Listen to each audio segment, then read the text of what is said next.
The interstellar spaceship Avalon can be seen traveling through space, headed to a colonized world called Homestead 2. All of its quarters are empty. The vessel is on autopilot. The 258 crew members as well as the 5,000 passengers are in hibernation. Suddenly, the ship passes through an asteroid belt that's weakening its shields. Power is diverted to the main shield, but the ship is on a collision course with a giant asteroid. Suddenly, the asteroid collides with the ship, causing various malfunctions. The ship begins self-reparations, but one of the hibernation pods activates. The passenger awakened is Jim Preston, a mechanical engineer. His pod opens and an automated system helps with his awakening, telling him that he spent 120 years in suspended animation and that the ship is only 4 months away from Homestead 2. He's told that he will be able to spend that time enjoying the luxurious aspects of the ship. Jim receives instructions about his ID band, his cabin and the primary activities he's to take part of prior to the arrival on the planet. Excited and nervous to meet the people on the ship, he gets ready, leaves his cabin and walks into an automated class meant for an entire learning group. Jim looks a little anxious, as the hologram explains the situation on Earth, calling it overpopulated, overpriced and overrated. It tells him to hold his questions to the end of the lesson, but Jim keeps asking why he's the only one there. He realizes that the hologram can't answer him and goes to search for other people. He gets to the main concourse of the ship. No one is there either, but an automated informational desk offers to help. Jim asks to talk to a real person and it sends him off to talk to a steward, but when he finds that no one is there too, he asks to speak to the captain. When he gets to the bridge, even though he doesn't have access to go inside, he can see that none of the main crew is awake either. Jim eventually goes to the observatory, where he finds out that the ship is actually 90 years away from Homestead 2. He realizes that he woke up too soon, so he rushes back to the concourse and sends a message back to Earth asking what he should do, because he doesn't know how to get back into hibernation. The communication system informs him that the overpriced call to Earth would take approximately 55 years to get an answer back. Jim is devastated. He walks around and finds the ship's bar, where he sees another person. As he's talking to the bartender, something seems strange about him. When he goes to get him a drink, Jim realizes that he's an android. It's called Arthur. Jim wants to find out more information from him, but he can't even explain to the android how it's possible for him to be there ahead of time. Jim wakes up in his cabin the next day and goes to the cantina, where he quickly realizes that most of the things on the menu are reserved for gold-class passengers only. He gets his plain coffee and tries to figure out how to fix his hibernation chamber. After he gets all the tools, he manages to get it operating and lies down inside of the pod. But nothing happens. Next, he decides to use the tools he found to get into the crew's hibernation chambers. That doesn't work either. Small malfunctions happen around the ship. Jim keeps returning to the bar to drink, but mostly to talk to Arthur. The android gives him some advice that convinces him to break into one of the gold-class rooms and try to have some fun on the ship. Jim tries all the restaurants, the games, the entertainment system. But as time passes, he becomes even more miserable to be there alone. One day, he gets drunk and wanders around the hibernation pods, when he stumbles into an airlock with spacesuits designed for spacewalks. Jim gets into a suit and goes to the airlock, pushes a lever and then the button to release the airlock door. Once outside the ship, he's mesmerized by the view. He's the only conscious human being experiencing that moment in time. Jim releases the magnets on his boots and floats in space, feeling devastated. He comes back inside, takes off the suit, but goes back to the airlock without it on. He pulls the lever, ready to end it all, but changes his mind in the last moment, runs back inside and slips on a bottle. Jim stands up and is instantly drawn to a woman in one of the pods, named Aurora. He searches for her files in the directory and listens to her passenger interview, becoming enamored with her. Later he's seen sitting next to her pod, still listening to her interviews. Back in the bar, he's reading some of her work and is talking to Arthur about her writing. He becomes obsessed with the irony of his situation, going to another planet for a better life, waking up early and not getting there, and finding his perfect woman, only for her to be out of reach. Jim keeps thinking about her and starts getting the idea to wake her up too. He talks it over with the android, but he doesn't understand the conundrum. If he wakes her up for his own benefit, he'd be stranding her there with him, to die on the ship. Jim decides against it first, but as time goes by he can't let it go, until one day, he changes his mind. He goes to her pod and manages to activate it. As she's waking up and going through the same process as he did, he hides and goes back to his room. A little bit later he goes to the main concourse, hoping to find her. And there she is, just as confused as he was a year ago. Jim tells her they're the only ones awake and takes her to the observatory. Then he tells her that he can't get to neither the crew, nor the main commands of the ship. Aurora freaks out and wants to get back into her pod. When they get to it, Jim explains that there is no special equipment on the ship that can help them get back into hibernation, effectively telling her that they're stranded.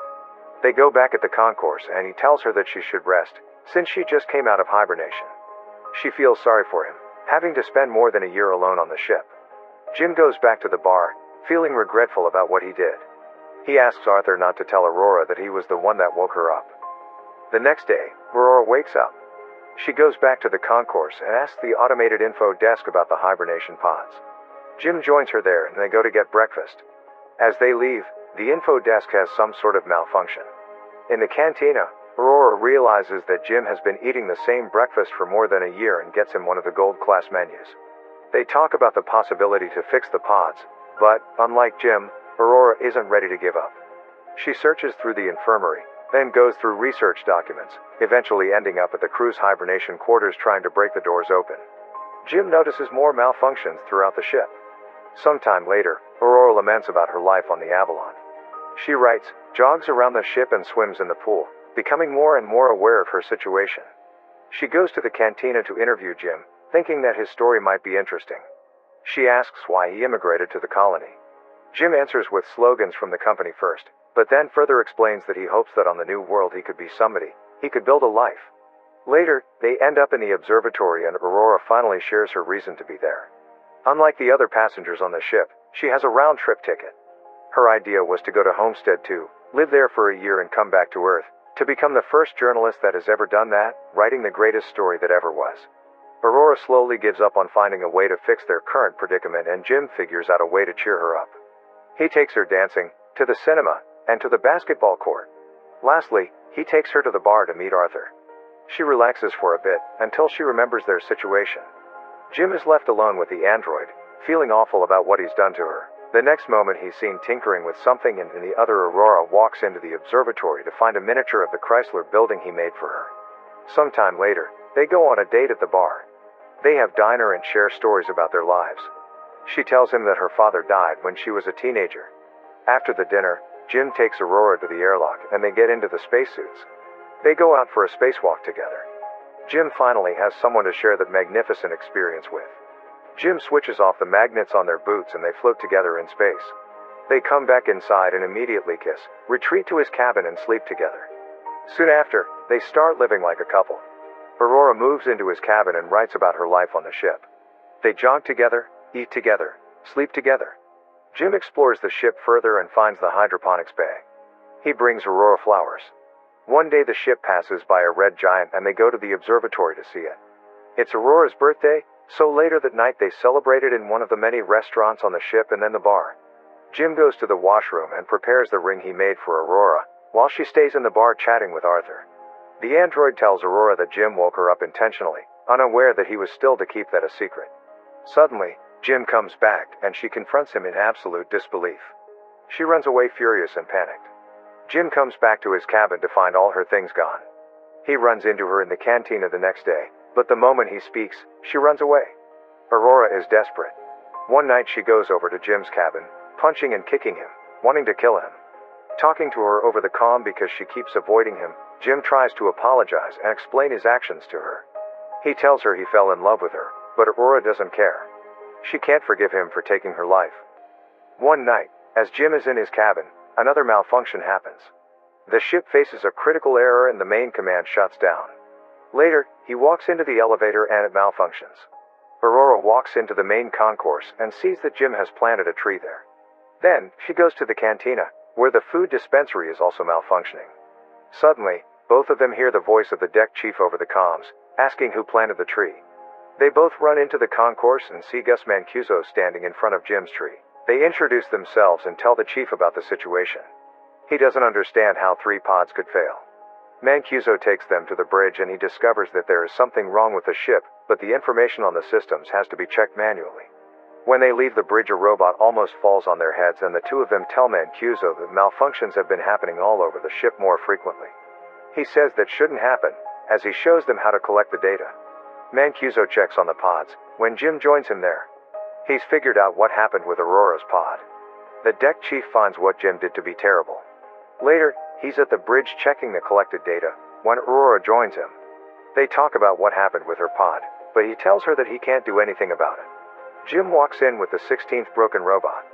Mancuso feels the hibernation sickness, so he goes to rest, but as he walks out, he coughs out blood. That night, Aurora can't sleep, so she goes for a swim. Suddenly there's gravity loss throughout the ship and she starts drowning as the water from the pool moves with her.